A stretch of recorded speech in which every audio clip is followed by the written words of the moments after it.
kowa ga tana an bushe tsakanin Aminu da shi da Dogon Salai. Ga tana an bushe Aminu Ibrahim da shi da Dogon Salai. Kowa wadda ake haɗawa kafin a kai ga babbar kwamba tsakanin Nijar da ita da Senegal. Hankali Dogon Salai, hankali da Aminu yana cikin 'yan zamani waɗanda aka yi da suwa. Wallahi hankali Dogon Salai, kar ka yi sake ka raga wata 'yan huda cikin gidanka. Aminu shahada shi maka lalata. Hankali Dogon Salai kau ina ganin akwai sasi gare.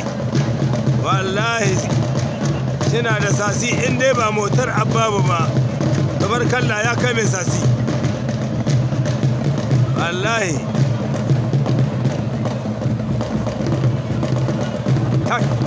hankali. La ilaha illallah, aiki za lalata. La ilaha illallah, aiki ya lalace. Aminu ya kare Dogon Salai, aiki ya ida lalace. Ka gani kagunan yaro sai sun kada babba sai su ba shi girma daga baya.